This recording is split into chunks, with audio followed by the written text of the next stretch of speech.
sejam bem-vindos a mais uma edição do Conexão Ibérica. Este é o seu programa semanal, onde temos todas as notícias que marcaram os últimos 7 dias, tanto em Portugal como em Espanha. Para mais uma edição, tenho comigo o meu colega Pablo González. Olá, Pablo, tudo bem? Tudo bem. Quais é que são as notícias da semana?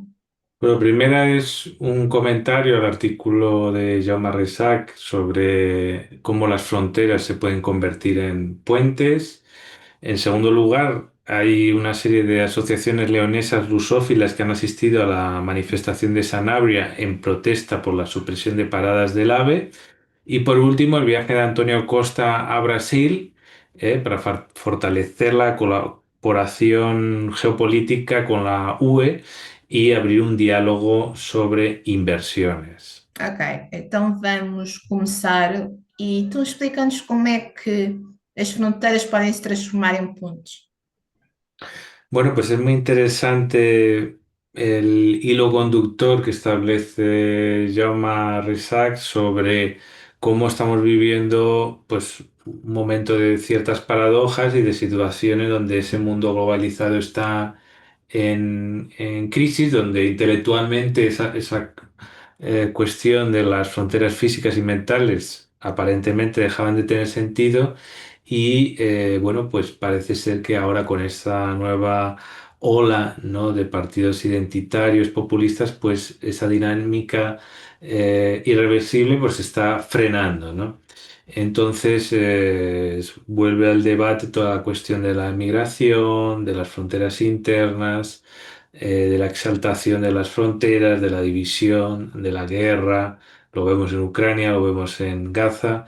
Entonces, pues bueno, se pregunta que quién y cuándo organizará la movilización global de la humanidad en repulsa por todos estos execrables eh, asesinatos y sectarismos en general, ¿no? Entonces, bueno, evidentemente vemos cómo se está recrudeciendo las situaciones violentas en diferentes puntos geográficos.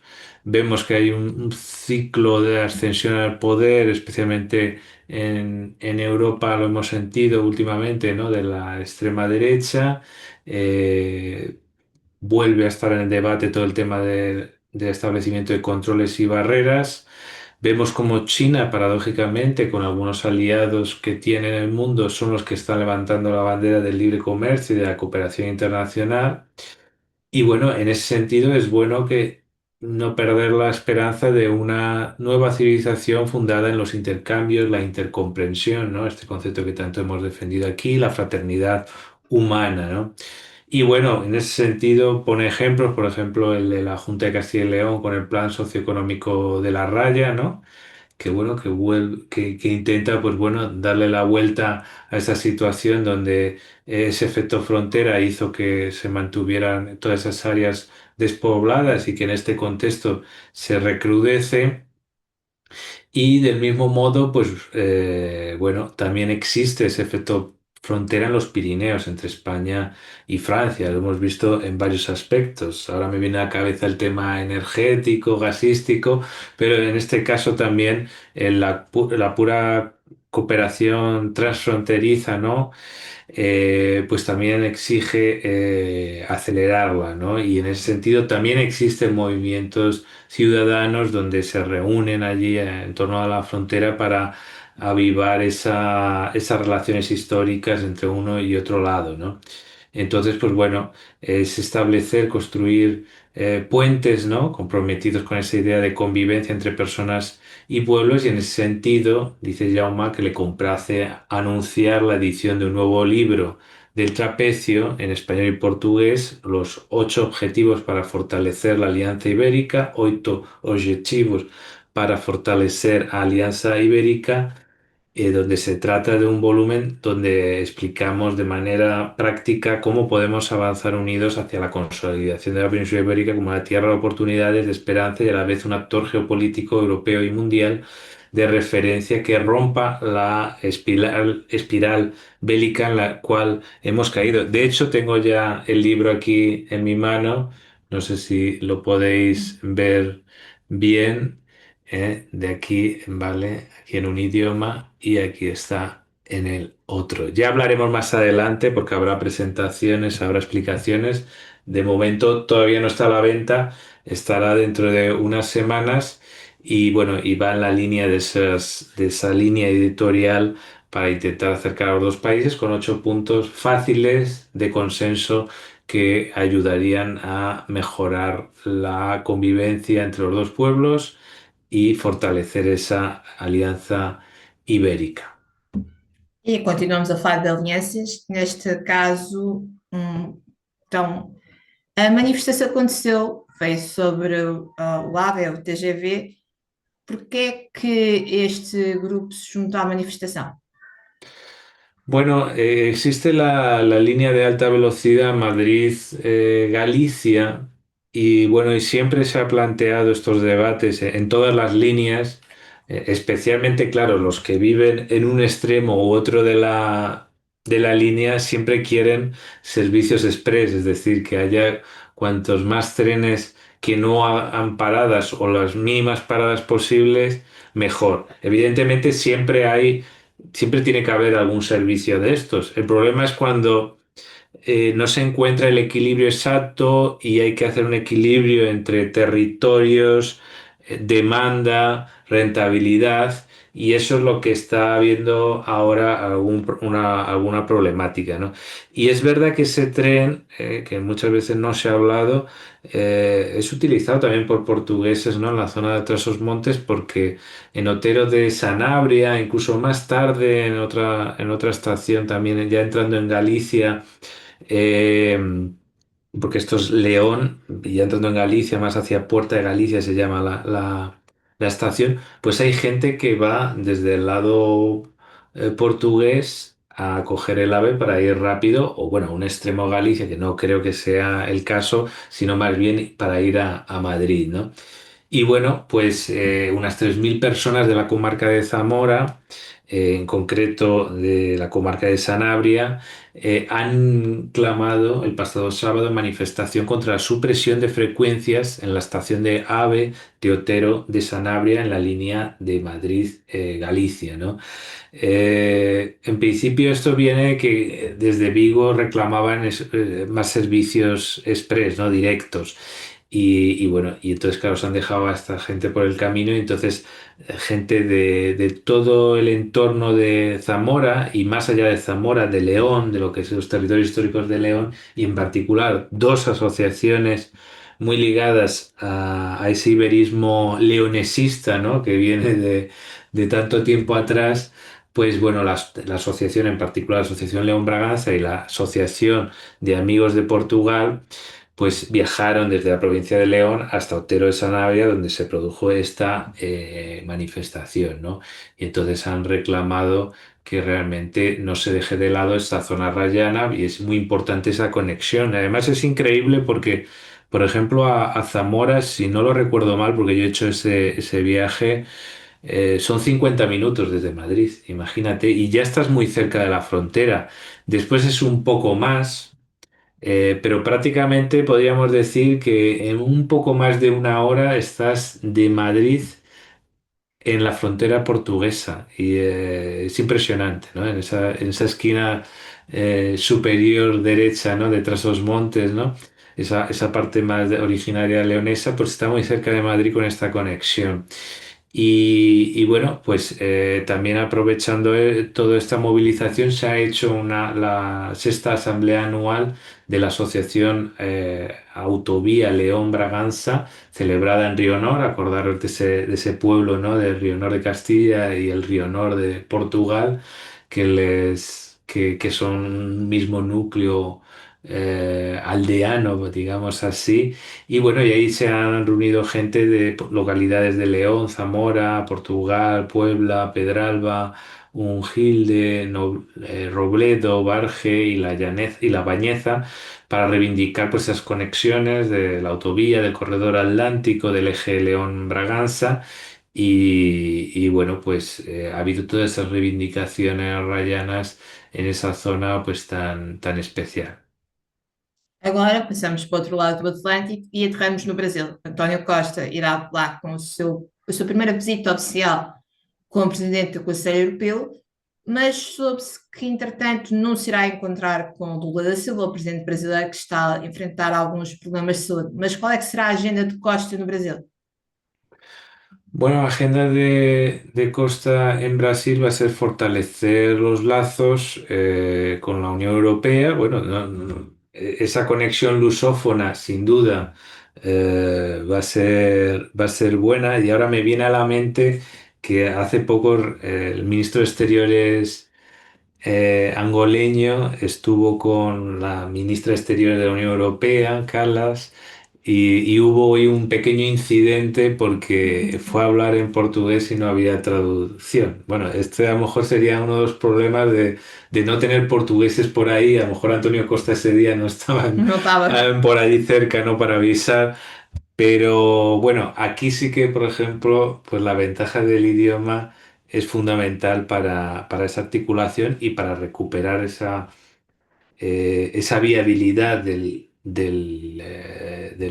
Mercosur con la Unión Europea y más allá del Mercosur, la CELAC y el papel que tiene Brasil a la hora de liderar América Latina, ¿no? Y el propio peso de Brasil ya es importante para establecer esa alianza, ¿no? Y vienen tiempos donde Brasil está un poco con roces con Estados Unidos, evidentemente la Unión Europea también por diferentes motivos, el caso brasileño con el tema del bolsonarismo y la relación del Tribunal Supremo con el tema de los juicios a los golpistas y en el caso europeo sobre todo el tema ucraniano y de los aranceles, ¿no? Entonces es fundamental esta alianza entre la Unión Europea y Brasil. Brasil sabemos que ellos apoyan en varios actores.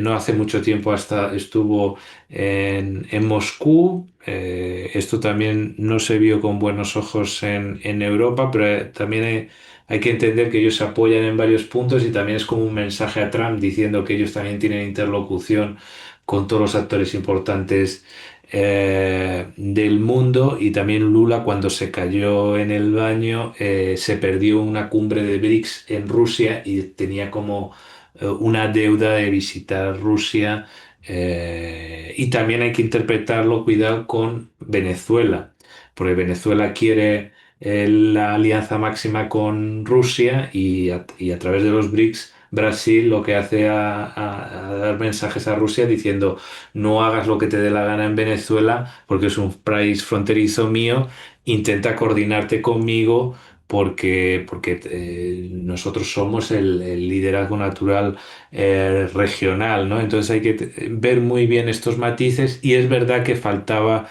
algún gesto y yo creo que este gesto viene a compensar esos malestares, pero también a cubrir esa necesidad geopolítica que se está viviendo ahora y en Brasil yo ya lo estoy oyendo que cada vez más, a pesar de que algunas voces dentro del PT siempre hablan de priorizar solo el sur global o China, también están viendo que eventualmente una vez que apriete Trump pase a un poco a hacer oposición a Lula, pero siempre y cuando, porque ellos tienen pensado en qué manera pueden ayudar a Bolsonaro a ganar unas elecciones, el problema es que probablemente no pueda presentarse, ¿no?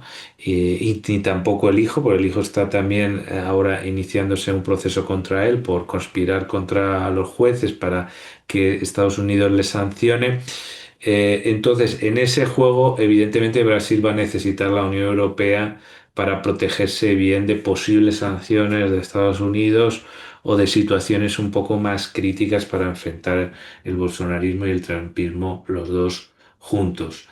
Y bueno, sobre todo el primer ministro portugués va a tener una relación con el ministro de Exteriores y una agenda de inversiones de Unión Europea a Brasil. Que por cierto, Lula da Silva dijo en una reunión que China era de los que más invertían en Brasil y no es cierto, es decir, es la Unión Europea quien invierte más en Brasil. Es verdad que China, el peso comercial es muy grande y le compra, y no solo de venta, sino que le compra muchos productos primarios, mucha soja a Brasil, pero como inversión extranjera directa todavía le falta mucho a China para llegar a la Unión Europea, ¿no? Y entonces, en ese sentido, yo creo que Antonio Costa ha querido reivindicar ese papel que tiene la Unión Europea en Brasil y aprovecha para hacer este viaje y estará también en Sao Paulo y cumplirá una agenda también para reforzar esos lazos geopolíticos. Hasta aquí mis tres temas. ¿Cuáles son los tuyos? Bem, vamos começar com uma entrevista do embaixador de Espanha a Portugal, onde ele recorda o bom momento que os dois países atravessam, e muito graças às democracias. Passamos para a Serra da Arrábida, um paraíso para os amantes das caminhadas. E para terminar, e depois das legislativas, o PS vai a eleições para encontrar um novo secretário-geral. Muy bien, pues vamos con esa entrevista, interesante entrevista que ha hecho al diario Noticias el embajador español. Exatamente. Então, numa semana em que em Lisboa conta-se os votos vindos do estrangeiro, onde haverá um novo primeiro-ministro, Luís Montenegro, como é óbvio, e a nova edição da ARC, a Feira de Arte Contemporânea, que é uma organização conjunta entre a autarquia Lisboeta e a Firma Madrid, o Diário Notícias, um dos mais antigos jornais em Portugal, entrevistou o embaixador de Espanha no país, Juan Fernández Trigo, e falaram sobre vários aspectos, desde a importância da cultura para aproximar os povos, e aqui falamos não só de iniciativas como o caso da ARCO, que já vai para a sua oitava edição em Lisboa, se não me engano, as várias exposições e atividades que tem o Instituto Cervantes em Lisboa. Também o embaixador lembra que este instituto tem cada vez mais a participação de estudantes portugueses que aprendem não só o espanhol, mas outras línguas, como é o caso do catalão ou do galego, que tem tantas raízes com o português. Mas então, na entrevista, o embaixador fala da importância da cultura como um elo de união entre estes dois povos ibéricos, da defesa das línguas, lembrou o seu trabalho anterior como secretário em Espanha, secretário de Estado, onde lutou pela importância do espanhol, que hoje em dia é uma das línguas, a importância e a proteção do espanhol, que hoje é uma das línguas mais faladas do mundo, que em 30 anos teve um crescimento brutal. Hoje em dia, pelo menos no mundo ocidental, podemos colocar como línguas mais faladas o inglês, o espanhol e o português quase que lado a lado.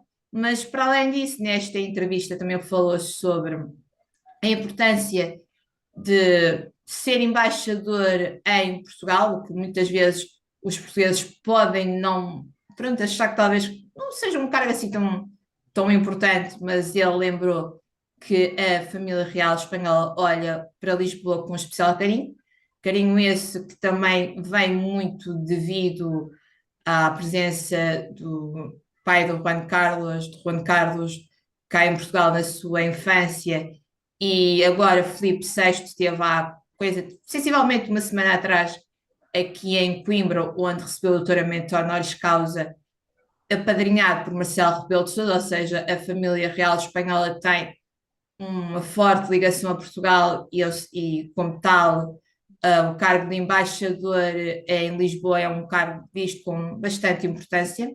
Bem, nesta entrevista também falou sobre os avanços que houve desde a Revolução aqui em 74 e depois a transição democrática em Espanha, de como a vinda ou a volta das democracias para território ibérico fez com que os dois países ficassem no seu melhor período de relações na história.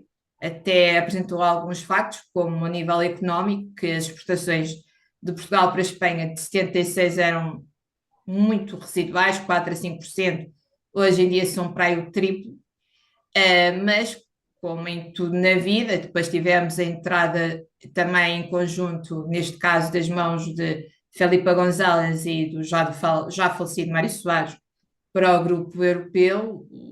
Os dois países deram um salto que provavelmente nunca achariam que tal seria possível a nível de desenvolvimento, mas, como em tudo na vida, nem tudo é positivo, e um dos aspectos que o embaixador levantou, mas que todos os embaixadores que passam por Lisboa lamentam, são as fracas ligações ferroviárias existentes entre os países. Disse que, como europeus, devemos nos esforçar para estar ligados entre nós pela forma mais rápida e viável possível, que neste caso também todas as capitais europeias estão ligadas por serviços de alta velocidade, excetuando Lisboa e Madrid. Lisboa e Madrid que tinham ligações ferroviárias que perderam com a pandemia e agora esperemos que um dia as voltem a encontrar. Bem, para além disso, e também falou sobre a importância das transições democráticas em território ibérico, de como a Revolução Portuguesa foi quase um modelo a seguir, não só para a Espanha, mas como para todos os territórios que procuravam a liberdade, vamos assim dizer, da sua primeira visita ao país e de como o país mudou ao longo destes anos. E, como é óbvio, não podia deixar de faltar sempre, vamos dizer, pedra no sapato, que é a questão da Olivença. Sobre esta questão foi muito simples a responder. Vamos deixar à história aquilo que é da história, vamos olhar para o futuro. E para terminar, falou de algo que enfrentámos no final do mês de abril, o apagão que nos deixou durante quase meio-dia às escuras, que foi tudo visto a partir dos satélites da NASA, e disse algo que já várias vozes disseram, ainda estamos a investigar o porquê do que aconteceu, mas que se tivéssemos interconexões elétricas com França, talvez tivéssemos recuperado a eletricidade muito mais rapidamente do que aconteceu. Estes pedidos já foram novamente feitos a Bruxelas pelos governos de Lisboa e de Madrid. Logo veremos o que vai acontecer, esperemos que não volte a acontecer, como é óbvio. Mas pronto, esta foi uma entrevista até extensa e bastante interessante. E para terminar, o embaixador Juan Fernández Trigo disse que espera no final do seu mandato que os espanhóis conheçam tanto de Portugal como os portugueses conhecem de Espanha. É quase que quase do conhecimento público, vou assim a repetir a palavra conhecimento, mas que os portugueses conhecem muito de Espanha, a música, o cinema, etc, etc, enquanto que parece que os espanhóis conhecem tipo Saramago, Pessoa, Amália Rodrigues, Cristiano Ronaldo e pouco mais. Bem, Juan Fernández Trigo espera que também dar o seu pequeno grão de areia para que um dia mais tarde o conhecimento entre os dois lados da fronteira seja mútuo. Pues sí, nos unimos también a ese objetivo, pero intuyo que eso solo va a ser corregido si hubiera un trapecio a escala de masas, RTP, porque si TVE, no, tendría que haber una gran tele ibérica para corregir eso a corto plazo. Pero bueno, sí, la dirección es esa y el embajador la verdad que lo tiene bastante claro y es algo que compartimos. Y bueno, también has escrito recomendando un viaje, ¿no? Descubrir una sierra que la tienes muy cerca, ¿no? uma pequena La, si- caminhada. Uma la pequena caminhada. Sierra Ajávida, ¿no? Exato, exato. Então, bem, a Serra da Rábida fica pertíssimo de mim, também é verdade, e pertíssimo de Lisboa. Em 40 minutos, quem vier de carro a partir de Lisboa e atravessar o Tejo pode chegar a esta zona, que é um parque natural. Tem cerca de 48 anos de existência. É um dos locais mais altos do Portugal continental, só ficando atrás mesmo da Serra da Estrela, e é um sítio a descobrir para aqueles que gostam de fazer caminhadas. Neste último fim de semana do mês de maio, houve tudo o Festival das Caminhadas, onde foi possível partir à descoberta desta serra, que engloba 3 municípios, Setúbal, Palmela e Sesimbra. Bem, a Serra da Rábida tem desde animais até há relativamente pouco tempo, até ao início do século passado, ou seja, século XX, tínhamos lobos e alces aqui em vida selvagem. Hoje em dia estamos a recuperar os javalis que vão à praia com as pessoas, o que é algo estranho, porque a pessoa pode estar na praia e lá está um javali a banhos. Mas se não tiver nem comida nem algo brilhante, ele também não vai fazer nada de mal num tema. Bem, esta serra, para além destes animais únicos que não encontramos noutras zonas de Portugal, temos raposas, temos uma das aranhas mais pequenas do mundo, águias que voam nos céus, temos 40% da fauna de Portugal continental, temos uma natureza quase intocável E pronto, várias atividades a fazer, desde asa delta, desde mergulhos com pequenos seres que mais parecem, vamos assim dizer, pirilampos marinhos, que à noite a pessoa pode mergulhar no mar e eles estão à nossa volta a nadar. Temos golfinhos também. Esta zona aqui de Setúbal é a única zona do país onde é possível encontrar golfinhos. Os golfinhos saem de Setúbal e vão até Lisboa, ou seja, quem passear ali perto da Torre de Belém, como eu já vi, consegue ver golfinhos a nadar quase ao lado da pessoa que estiver a andar pelo passeio. Bem, para quem queira fazer caminhadas, não só portugueses, mas há cada vez mais espanhóis que chegam a Portugal para conhecer um pouco desta zona natural, muito perto da capital portuguesa.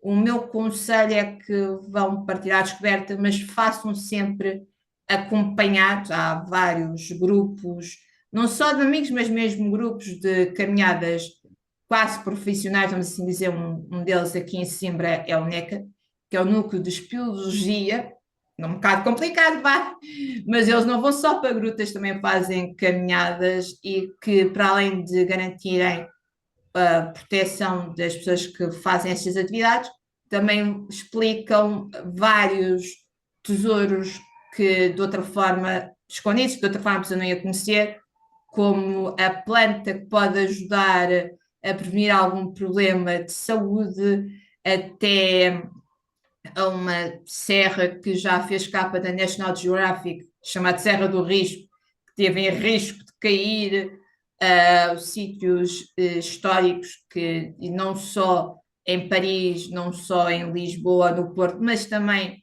em Sesimbra, há um edifício projetado pelo arquiteto Gustave Eiffel, que poucos conhecem que ele está aqui.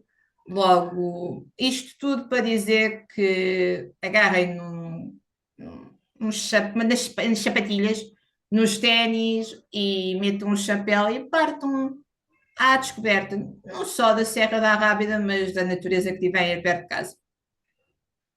Muy bien, pues animamos a todos los lectores y espectadores a que visiten esta sierra. Y bueno, por último, el Partido Socialista que enfrenta situaciones complicadas, me estoy refiriendo al portugués, aunque el español tiene sus cosillas también, tiene unas primarias internas y estamos a punto de saber si quedan en segundo o en tercer lugar, ¿no? Muito provavelmente, quando isto sair tudo, até já iremos saber quem é que vai ficar com o segundo e terceiro lugar, porque estão a ser contados os votos vindos dos círculos de imigração, não só da Europa, mas fora da Europa. A vitória de Luís Montenegro é certa, e tudo, quinta-feira já poderá ser indigitado pelo Presidente da República como o novo Primeiro-Ministro, mas estes votos serão muito importantes para saber quem ficará em segundo lugar, porque até o momento há quase que um empate técnico entre o Chega de André Ventura e o PS, que já não é de Pedro Nuno Santos. Já houve uma reunião deste partido, Pedro Nuno Santos abandonou o lugar, não se mostra arrependimento, diz que numa democracia consolidada, Luís Montenegro não seria o primeiro-ministro deste país, muito devido ao caso, com a empresa Aspinão Viva, mas a verdade é que houve eleições, Luís Montenegro e a sua AD ganharam, o PS de Pedro Nuno Santos teve a terceira pior derrota da sua história, como dissemos no último programa. O bipartidismo que houve sempre em Portugal, desde a Revolução dos Escravos, onde ou liderava o PS com alguma geringonça, como tivemos com António Costa, ou o PSD em coligação com a CDS, ou agora com a AD, com o nome AD, mas anteriormente teve outros nomes, mas sempre com este partido. Então, houve sempre esta dicotomia entre esquerda e direita, mas estas eleições trouxeram um novo partido ao jogo do poder, que neste caso é o Chega.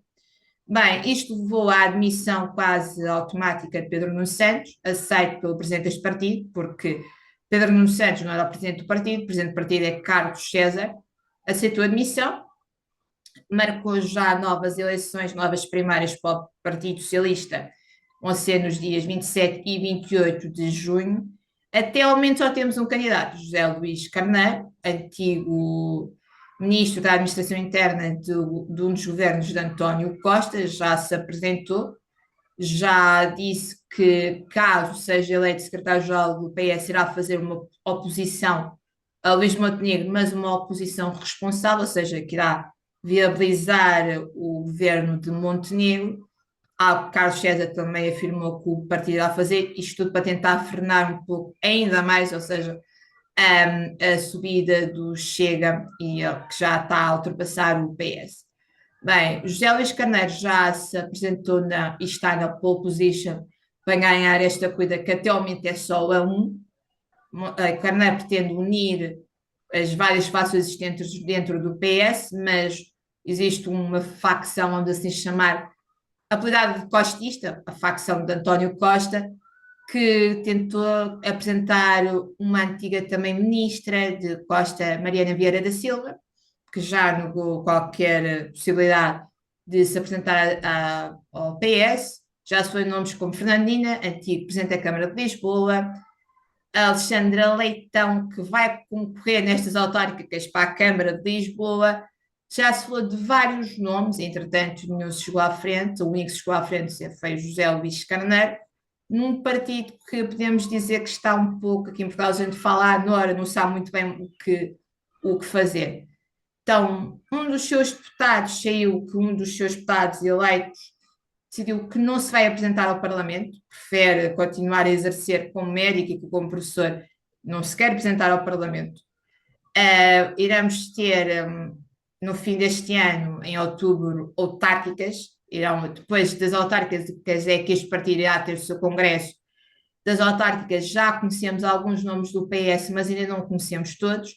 E em janeiro teremos as presidenciais, também já conhecemos alguns nomes de outros partidos. A AD, o PSD, vai avançar com o comentador Marcos Mendes, haverá um candidato até ao momento independente, o antigo almirante, conhecido pela altura da Covid, Gouveia Mel. O PS ainda não sabe quem é que vai apresentar, fala-se do antigo secretário-geral António José Seguro, mas ainda não é nada certo. Logo, o partido fundado por Mário Soares está aqui numa espécie de buraco negro até perceber como é que vai sair daqui. Bueno, pues daremos seguimiento un poco a ese reajuste, ¿no? Del mundo partidario portugués. Y bueno, hasta aquí el repaso semanal de las principales noticias de España y Portugal en español y portugués. Ya sabéis dónde encontrarnos en YouTube y en redes sociales. Hasta la próxima semana. Até a próxima.